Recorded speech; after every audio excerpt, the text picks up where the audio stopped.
সবাই কেমন আছেন? আশা করি খুব ভালো আছেন। আমার ভিডিও দেখছেন, মন দিয়ে শুনছেন এবং আপনাদের জীবনে কাজে লাগাচ্ছেন। চলুন আজকের বিষয় যেটা আলোচনা করব, এটা কিন্তু একটা খুব গুরুত্বপূর্ণ আজকের কন্টেন্ট হতে চলেছে। তাই সবাইকে বলবো, যারা ছবি আঁকার সাথে যুক্ত বা ছবি এঁকে জীবনে কিছু করতে চাইছেন, তারা অবশ্যই আমার এই ভিডিওটি দেখবেন। আপনার জীবনে অবশ্যই বেশ কিছুটা ভ্যালু আমি আজকে অ্যাড করবই। চলুন আজকের ভিডিও শুরু করা যাক। আর ভিডিওর শেষটা অবশ্যই শুনবেন, কারণ শেষে আমি একটা সিদ্ধান্তে আসবো।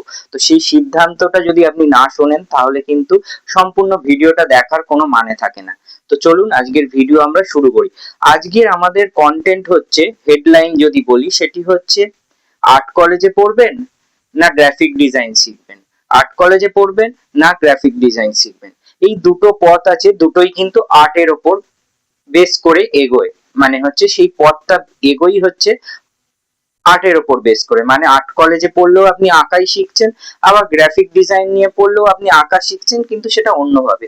চলুন আমরা এটাকে একটু অ্যানালিসিস করার চেষ্টা করি এবং আমরা দেখি যে যারা সবে সবে হায়ার সেকেন্ডারি পাস করে আঁকা নিয়ে কি করবে বা এই আর্ট ফিল্ডে কি করা যায় সেই সমস্ত নিয়ে ভাবনা চিন্তা করছেন, তাদের জন্য আমি এই বিষয়টা একটু তুলে ধরার চেষ্টা করছি, যাতে তারা একটা সিদ্ধান্তে যেতে পারে বা সিদ্ধান্ত নিতে পারে।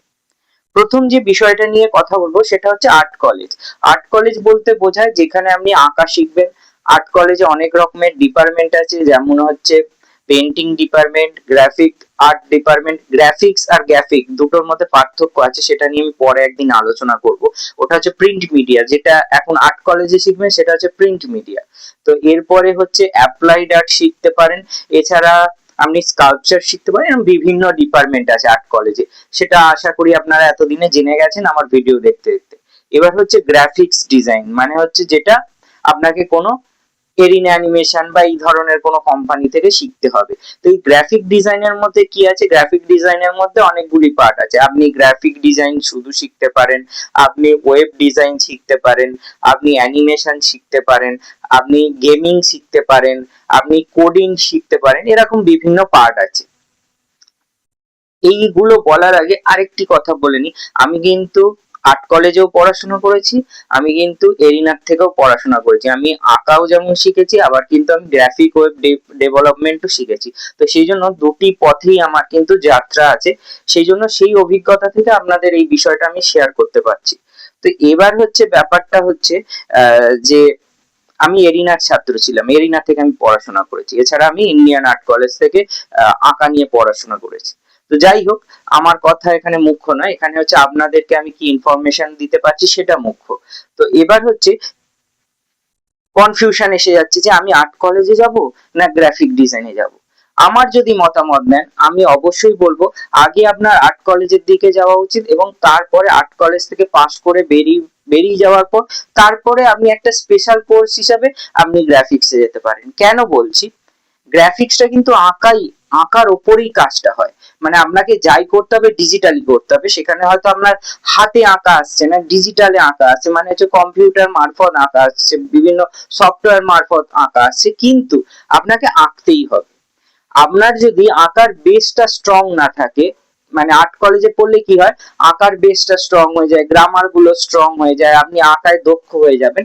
সেই দক্ষতাটাকে আপনি অ্যাপ্লাই করতে পারবেন গ্রাফিক ডিজাইনে। আর আপনি যদি হঠাৎ করে গ্রাফিক ডিজাইনে চলে যান, আপনি হয়তো ঘষে পিটে শিখে যাবেন ব্যাপারটা, কিন্তু একজন আর্ট কলেজের মতো দক্ষ হতে পারবেন না। এবং সেই দক্ষতা না থাকলে, যদি কোনো আর্ট কলেজের ছেলে পরবর্তীকালে গ্রাফিক ডিজাইনের ফিল্ডে যায়, সে কিন্তু অনেক বেশি আপনাকে ক্রস করে বেরিয়ে যাবে, আপনার পক্ষে কিচ্ছু করা সম্ভব থাকবে না। এবার একটা কথা বলি, যে আর্ট কলেজে পড়তে গেলে হয়তো টেকনিক্যাল বিষয়গুলো কম থাকে, কারণ কি সবটাই বেশিটা ম্যানুয়ালি হাতে করতে হয়। কিন্তু গ্রাফিক্স ফিল্ডে যেতে গেলে বা গ্রাফিক আর্ট নিয়ে পড়তে গেলে সেখানে কিন্তু টেকনিক্যাল বিষয় বেশি থাকে, কারণ কি সেখানে সবটাই কম্পিউটারাইজ হয়। সফটওয়্যার শিখতে হবে, যেমন Photoshop, Illustrator, coral draw, InDesign, তো এইরকম। তারপর জাভাস্ক্রিপ্ট, এরকম বিভিন্ন আছে, এছাড়া বিভিন্ন স্ক্রিপ্টিং শিখতে হবে, অনেক কিছু ব্যাপার আছে। তারপরে আপনার অ্যানিমেশনের বিভিন্ন পার্ট শিখতে হবে, সেইগুলো আছে। তো এর ফলে বুঝতে পারছেন যে একটা দিক হচ্ছে ম্যানুয়ালি হয়, আর একটা হচ্ছে আপনার টেকনিক্যালি হয়, মানে হচ্ছে বাই কম্পিউটার একটা হয় আর বাই হাতা একটা হয়। তো এই হচ্ছে দুটোর পার্থক্য।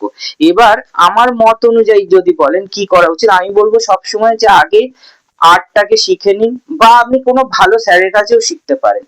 মনমাট শিখতে হবে, আঁকাটাকে আগে ম্যানুয়ালি শিখতে হবে। হাতে যদি আপনি আঁকতে না পারেন ভালো করে কাগজের উপর, তাহলে কিন্তু আপনি গ্রাফিক ডিজাইনে গিয়ে বেশি কিছু করতে পারবেন না। চ্যানেলটি এতক্ষণ সময় নিয়ে দেখা ও শোনার জন্য আপনাদের সবাইকে আন্তরিকভাবে নমস্কার ও ধন্যবাদ জানাচ্ছি। যদি চ্যানেলটি ভালো লাগে, ভারতবর্ষের কোন প্রান্ত থেকে আমার ভিডিও দেখছেন তা অবশ্যই মন্তব্য করে জানাবেন। এছাড়া আমি অঙ্কন শিক্ষা করিয়ে থাকি ও নার্সারি টু ক্লাস 10 বিভিন্ন বিষয় শিক্ষকতা করে থাকি। যদি মনে করেন আমার কাছে শিক্ষা গ্রহণ করবেন, তাহলে আমার সাথে যোগাযোগ করে নিন। সমস্ত ফোন নাম্বার ডিটেলস দেয়া থাকে। সবাই ভালো থাকবেন, চ্যানেলটি সাপোর্ট করুন, দেখতে থাকুন। নমস্কার।